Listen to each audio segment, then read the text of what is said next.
Telespectadores da Record News, muito boa noite. Estamos iniciando mais uma edição do seu Conexão ND.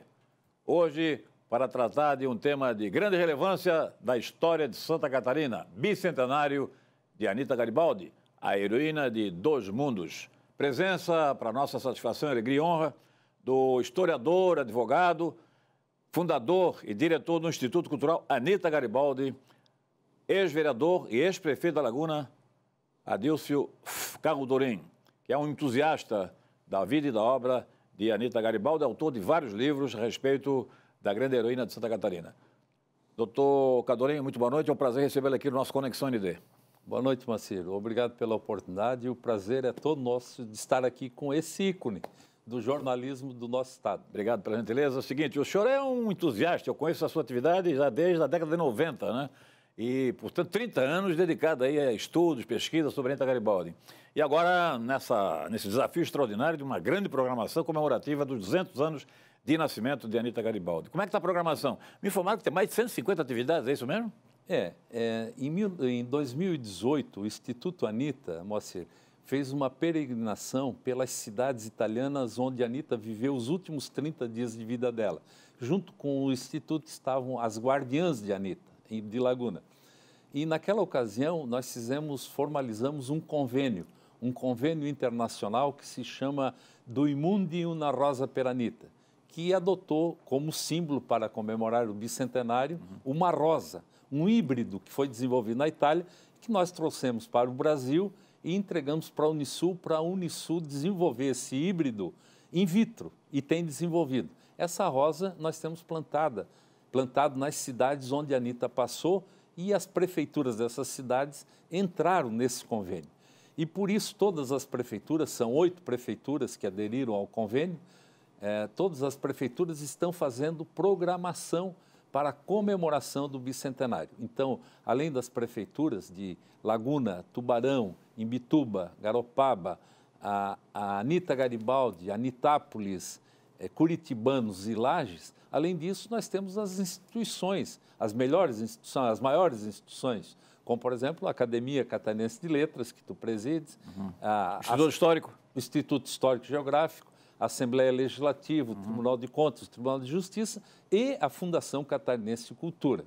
Então, todo esse conjunto de prefeituras e de instituições desenvolveram uma vasta programação sob a coordenação do Instituto Anita. Como o senhor sabe, eu sou apaixonado por música e por cinema, né? E documentários, etc. E não me esqueço, até hoje, me lembro, se eu não me engano, foi em 99 que o senhor promoveu lá a Tomada de Laguna. Foi um espetáculo maravilhoso, com artistas nacionais, um roteiro, uma trilha sonora maravilhosa. Como é que está prevista a Tomada de Laguna, não? Está prevista. A primeira vez aconteceu em 99 e a última em 2004, a Tomada de Laguna, né? Ela está prevista no evento estava previsto para acontecer em julho, mas em virtude da pandemia nós adiamos para novembro. A Tomada de Laguna já está aprovada pelo Ministério da Cultura e nós estamos na fase de captação de recursos, porque é um evento bastante dispendioso, são 100 cavalos, 2 navios, 400 atores nacionais, inclusive, né? Então é uma versão até mais ampliada em relação àquela que eu assisti. Eu acredito que... A outra foi lá no Porto de Laguna, ali nós pretendemos apresentar ali, no local onde os fatos aconteceram. Maravilha. Como dizia o governador Luiz Henrique da Silveira, o bom desse espetáculo é que nós estamos vendo os fatos reacontecerem nos locais em que eles aconteceram. Maravilha. E além dessa questão da Tomada de Laguna, algum outro evento grande lá para a cidade de Laguna? Porque afinal tudo aconteceu lá, né? Nós estamos...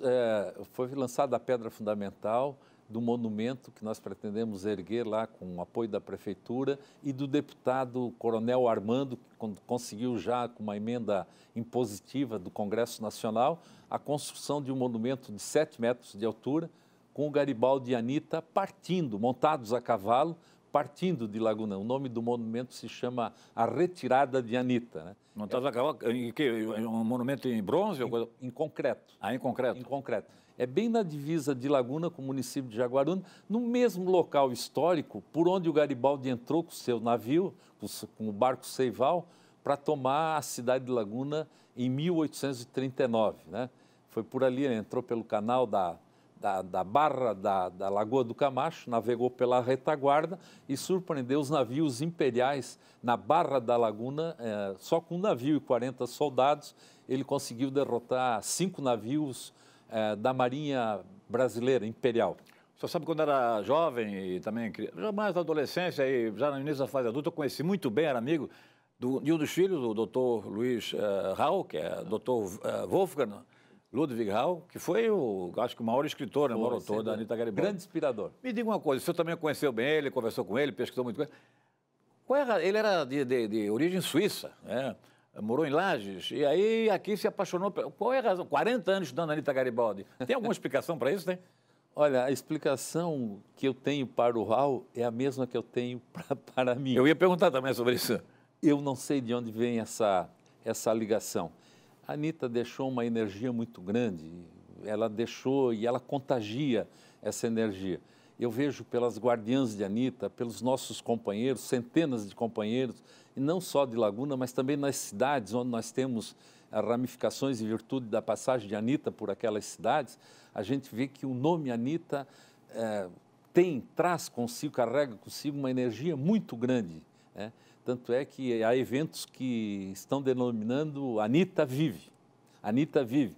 E realmente ela revive, né, em todos nós, porque assim como no Rau, que o Rau foi a um extremo, né? O Rau, a mulher dele usava a roupa da Anita e se vestia, parecia uma Anita Garibaldi realmente.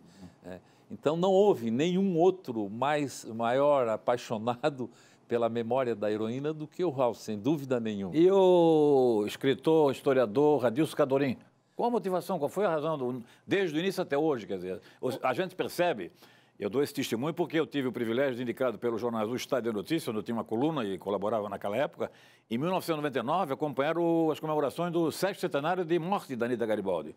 E eu vi o seu entusiasmo, a sua empolgação. A origem disso?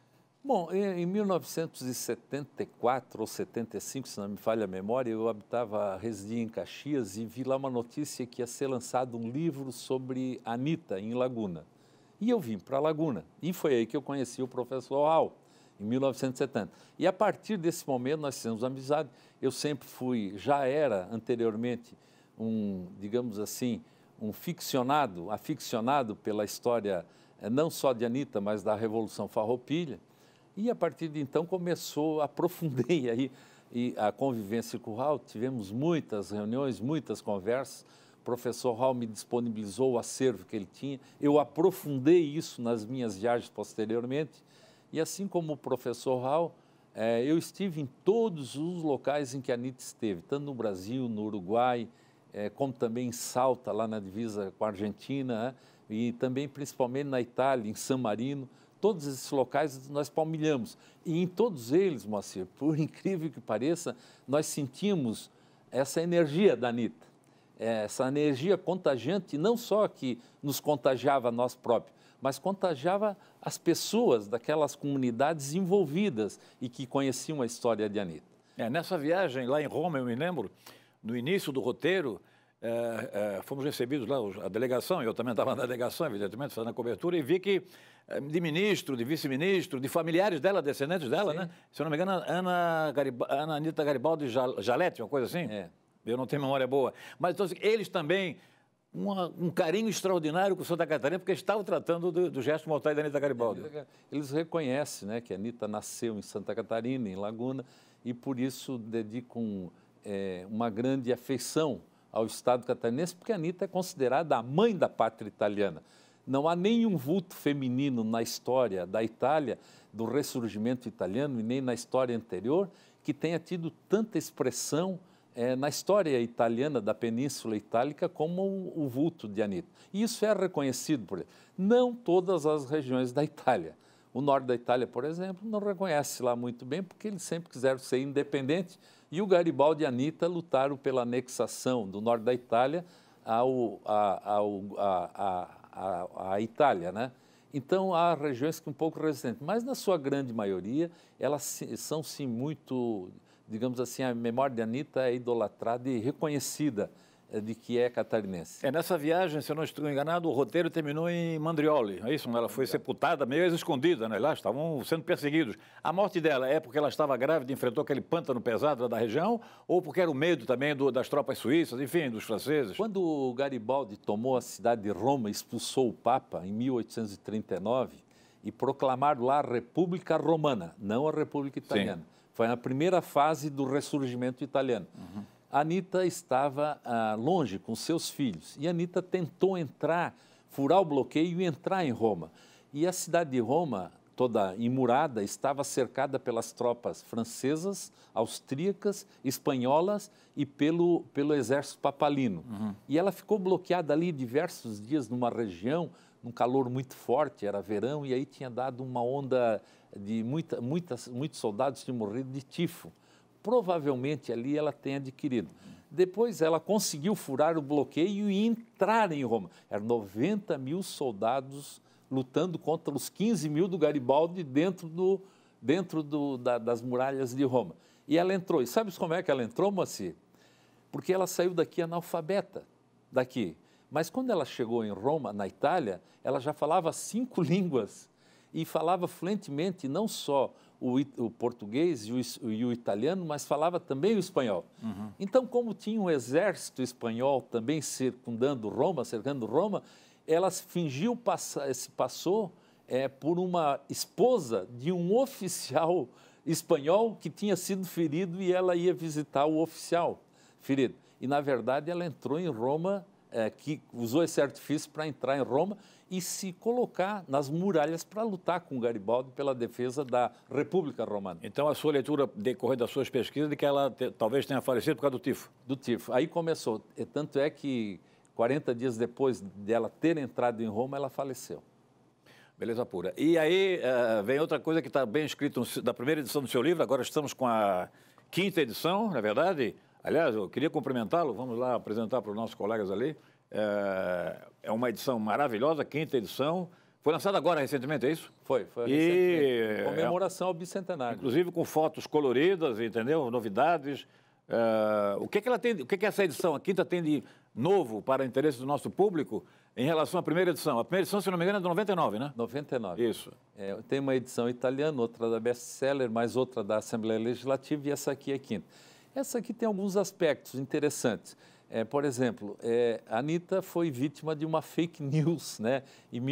No começo de 1940, quando ela foi presa em Curitibanos, o coronel Melo Albuquerque noticiou ao presidente da província de Santa Catarina, que era o general André, que a Anitta tinha sido, a amante do Garibaldi, tinha sido morta nos combates das Forquilhas, que era o Capão da Mortandade em Curitibanos. Imediatamente, o general André, presidente da província, alegre, feliz com a notícia, mandou informar o ministro da Guerra.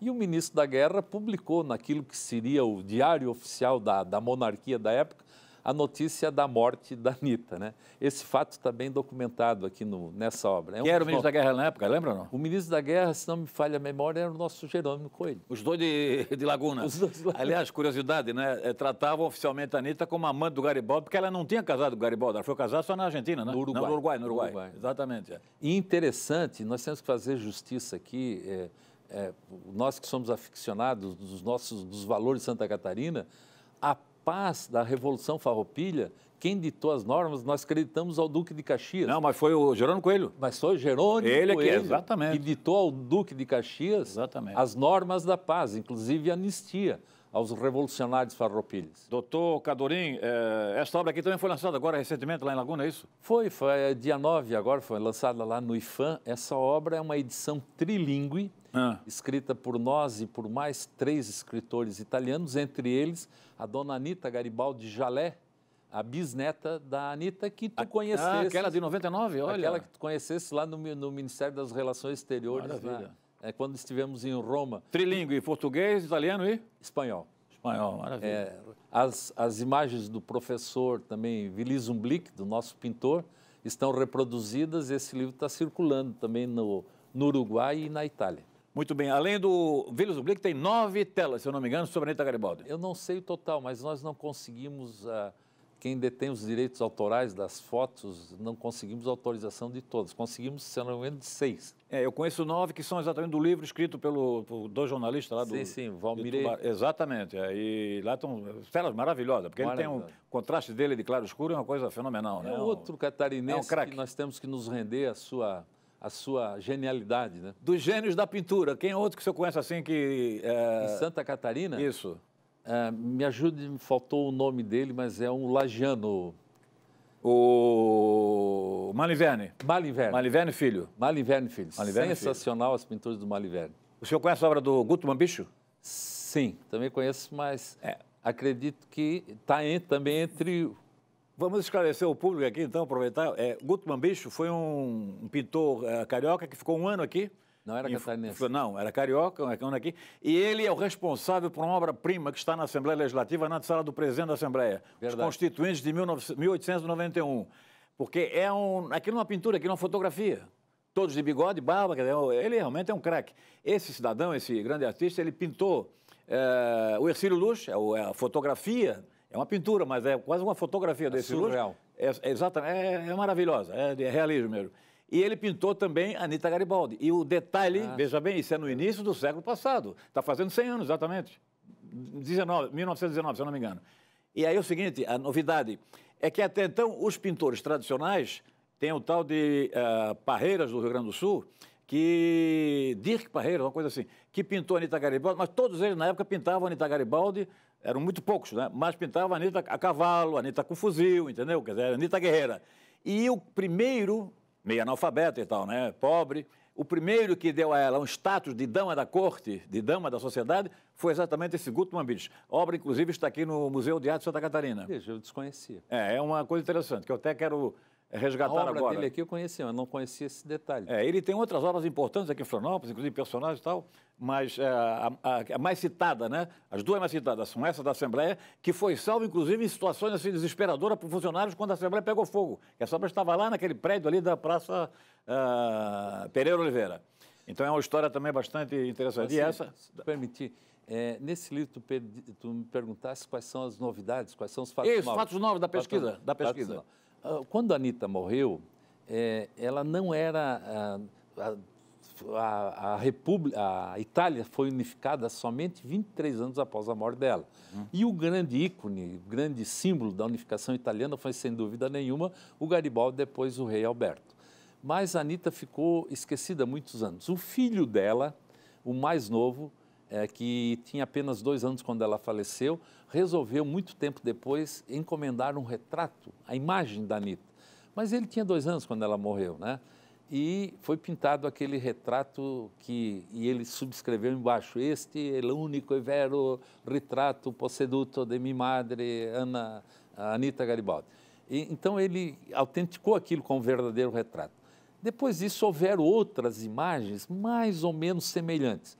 Quando a Anita chegou em Gênova, desembarcou em Gênova, em 1947, no final de 47, os jornais italianos botaram: é arrivato la brunetta do Garibaldi. Chegou a morena do Garibaldi, a moreninha do Garibaldi.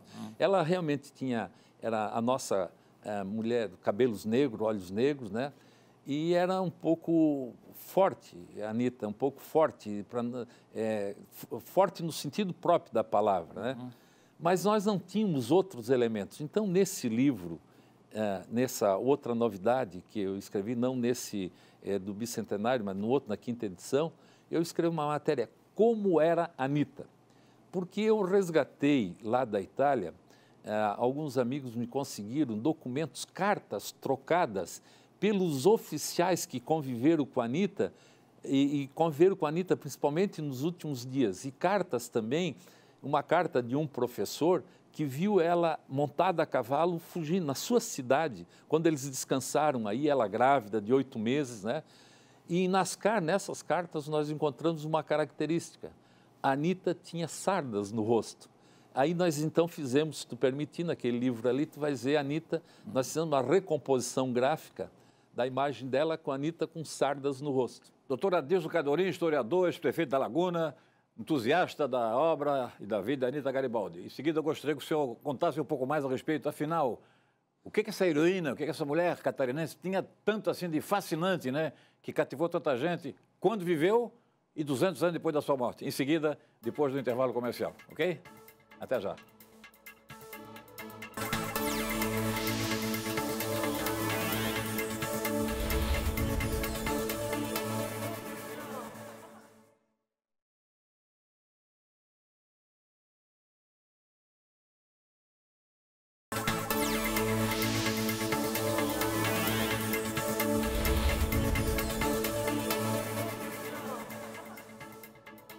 Estamos de volta com seu Conexão ND, pela Record News e em seguida na íntegra no portal ND+, e nas redes sociais da internet, hoje com a honrosa presença do historiador, ex-prefeito de Laguna, entusiasta da vida e obra de Anita Garibaldi, o advogado Adélcio Cadorim.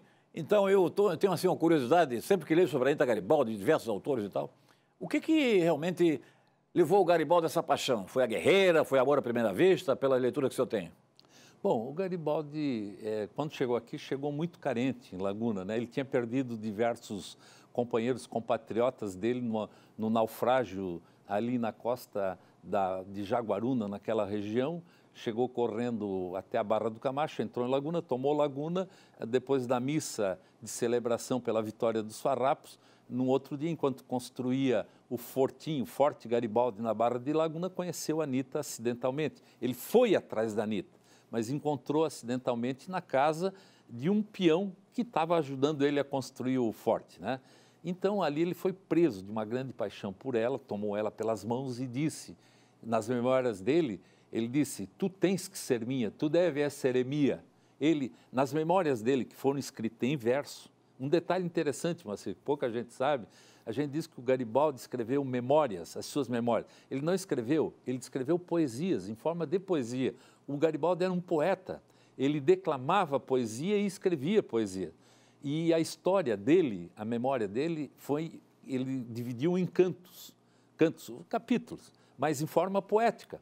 E um desses cantos, ele dedicou, o 11º, ele dedicou inteiramente a Anita. Nós reproduzimos parte dessas poesias, então é uma oração de amor, de fidelidade, de sentimento de paixão à Anita. E por aí tu pode avaliar o porquê o Garibaldi se apaixonou pela Anita. Mesmo, então? Se apaixonou mesmo pela Anita. E que certamente se consolidou quando ele viu aquela mulher ao lado dele toda a vida, com aquele espírito guerreiro. Claro. Até porque ela já havia sido preparada pelo tio dela, o tio Antônio, que antes dos farrapos chegarem, o tio Antônio, que havia sido perseguido pela monarquia em Lages, porque ele era um tropeiro e fazia pregação da República como forma de acabar com a desigualdade social, né? Ele tinha tido a casa dele incendiada, ele veio se homiziar em Laguna, e em Laguna ele continuou fazendo a pregação e a menina de 12, 13, 11 anos, sempre ao lado, a menina Ana Maria de Jesus Ribeiro, a Anita, acabou assimilando aquelas ideias libertárias. Pela sua tese, então, ela já criou, mesmo sendo analfabeta, numa família pobre, já tinha, digamos, uma ideia de contra a monarquia a favor da República, é isso? Sim. Tanto é que o primeiro casamento, um dos fatos pelos quais não deu certo o casamento, é que o sapateiro, Manuel Duarte, que era o marido dela, que ela casou contra a vontade dela, era monarquista. E ela era uma republicana, né? Então, isso ela fala nas cartas que ela deixou, que estão no Museu do Ressurgimento da Itália, que não podia nunca dar certo, nem no leito, porque não houve afeto, não houve sentimento, houve um casamento para acomodar a pobreza da família dela, né? E a alegação de que ela também se apaixonou por Garibaldi porque o sapateiro abandonou ela porque foi servir o exército. É correta essa história? Sim, porque Laguna começou a ser assediada quase 2 anos antes do Garibaldi chegar, pelas tropas farrapas que desciam de Lages e de Vacaria, já havia hostilidade, e o presidente da província de Santa Catarina, que, se não me engano, era Pardal, o sobrenome dele, convocou um exército, para formar um exército para preparar a defesa. E ele viu nisso, rejeitado pela mulher, e sabes muito bem o que era uma cidade pequena, conservadora, envergonhado, não saía mais de casa, só saía à noite, né? Saía acompanhado dos cachorros, tinha muitos cachorros, tanto é que ele passou a ser apelidado como Manuel dos Cachorros. Sim. Então, quando foi convocado o exército, o convocou, o presidente da província o convocou, ele se alistou no exército, foi embora de Laguna. E deixou a Anita, quando o Garibaldi chegou, já fazia mais de um ano que ele havia abandonado a Anita. Queria uma outra opinião do senhor, como especialista na matéria, pesquisador, sobre uma outra versão de que as obras que surgiram na área mais cultural, né? Certo. As obras de arte, as pinturas, as esculturas, as obras literárias, que foram poucas, Sim. no início do século passado, portanto, depois da proclamação da República, fizeram parte de uma jogada para popularizar a República através da figura da Anita, não?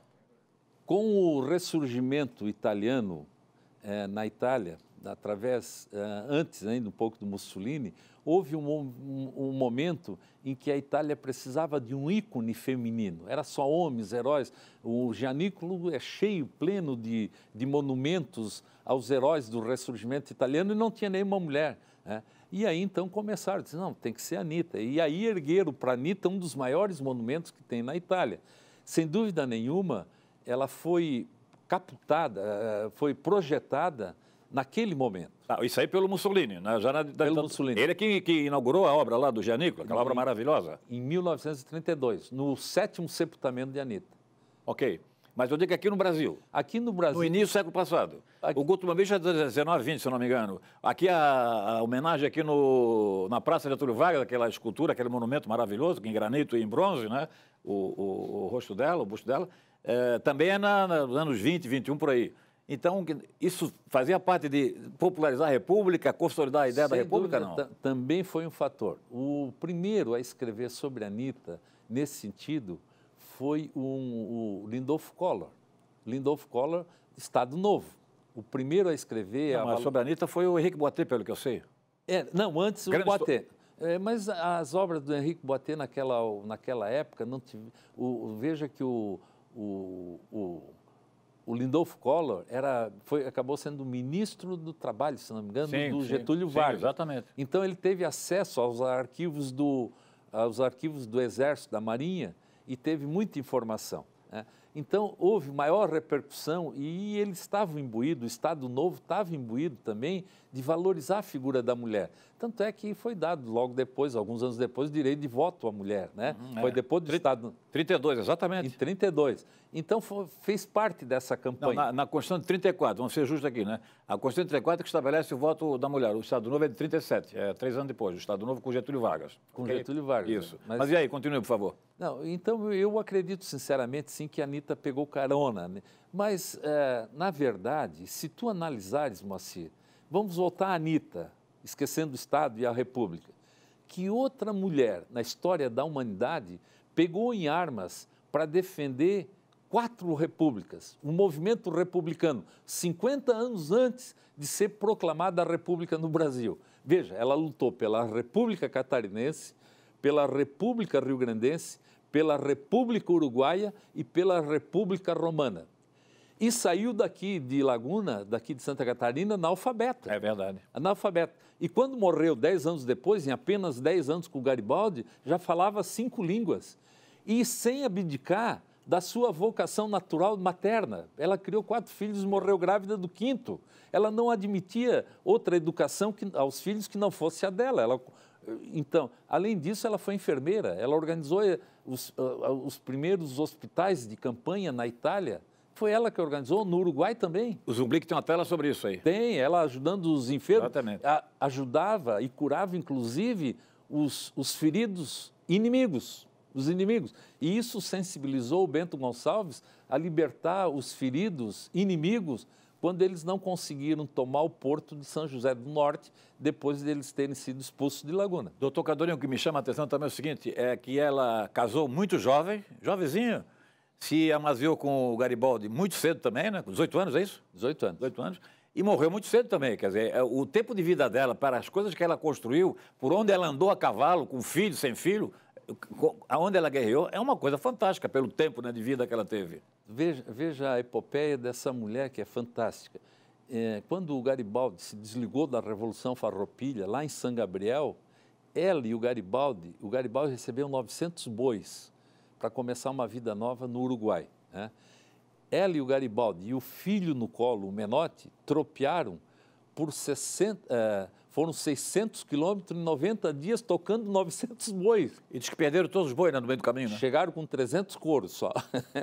Negociaram 300 couros lá. É verdade, foram roubados e tal. Mas era de se esperar, um casal sozinho, tropeando por 600 quilômetros de São Gabriel, para quem tem o mapa do Rio Grande do Sul e do Uruguai na cabeça, atravessaram o Rio Grande do Sul e foram até o extremo sul do Uruguai, tropeando 900 bois. O senhor concorda com a minha tese que a Anitta revive hoje e está revivendo muito bem com 200 anos de nascimento, pela arte, pela escultura, pela pintura, pela literatura, pela comunicação? E pela economia.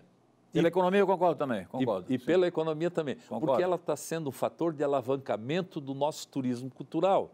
E também, como tu diz muito bem, tu foi testemunha, a própria empresa Marcegalha, que aqui se estabeleceu... Eu preciso também testemunhar isso para um amigo que foi testemunha, para o público, é o seguinte, nessa viagem tal que me indicaram nos jornais do Estado e a Notícia, para acompanhar essa delegação catarinense, eu vi que o já saudoso, né, falecido, o grande empresário Estênio Marcegalha, do grupo Marcegalha, que segundo o senador Espírito Amin, que viabilizou a obra, o início foi com o grupo catarinense que foi buscar o gesto botai da Anitta Garibaldi. Isso. Não teve sucesso porque os italianos não vão abrir mão. Mas aí, no roteiro, a visita à indústria Marcegalha. E lá o Marcegalha, o velho Estênio Marcegalha, se convenceu de que a Assembleia ia aprovar o projeto para instalar uma grande indústria em Santa Catarina. E eu acho que o senhor não está sabendo. A fábrica que está instalada em Garuva já foi aumentada 4 vezes, em relação ao original de 21 anos atrás, em 99, que se iniciou esse processo através do governo Espírito Amin. Então, quer dizer, a economia também foi de Santa Catarina. Garuva deve a Anitta Garibaldi a instalação da Marcegalha lá no seu município. E se tu estás bem lembrado, o local onde a Anitta, no Capão, eles chamam de... Nós chamamos aqui de uma cabana, mas eles chamam de capone. É uma cabaninha de pescadores no meio de era um pântano que foi dragado. Dali, de onde foi a Anitta, passou o último dia de vida dela, meia moribunda, meia desfalecida já. Dali se enxerga a empresa Marcegalha, na Itália. Tem cerca de 1.000 metros. Marcegalha está em Gasosa de Pólis, é isso? Pelo menos é uma das filiais. Eu não sei o tamanho da Marcegalha na Europa, mas... É uma das grandes indústrias de aço do mundo, até hoje. Mas, sem dúvida nenhuma, acredito que foi o Capão, onde a Anitta ficou o último dia aí, que hoje é um posto de atração turística na Itália, que eles fazem eventos, comemorações, e dali da empresa deles avistavam... Tinha uma relação com a Anitta, o proprietário da Marcegalha. Cadorina, nós estamos aí com 3 minutos para encerrar o programa. Eu tenho um sonho aqui em Florianópolis de colocar totem ou então informação, entendeu? Para valorizar o turismo com fatos históricos. Então, por exemplo, o nosso Dom Pedro II esteve aqui na ilha de Santa Catarina, no tempo do Império, Segundo Império, e ele visitou Ribeirão da Ilha, Santo Antônio de Lisboa e Lagoa da Conceição. Nesses 3 locais, havia, até hoje está lá, em 2 pelo menos, na Lagoa e no Santo Antônio. Estão lá pavimentos que vêm do tempo do Império. Mas não tem nenhuma informação dizendo isso. Verdade. Por aqui passou Dom Pedro II quando veio visitar a Lagoa, quando veio visitar Santo Antônio, Ribeirão, etc. A mesma coisa, eu acho que se falta em relação a Anitta Garibaldi. Seria uma grande atração turística, uma grande informação cultural e educativa, você não acha? Não, veja, Caminhos de Compostela. Olha o sucesso que isso faz.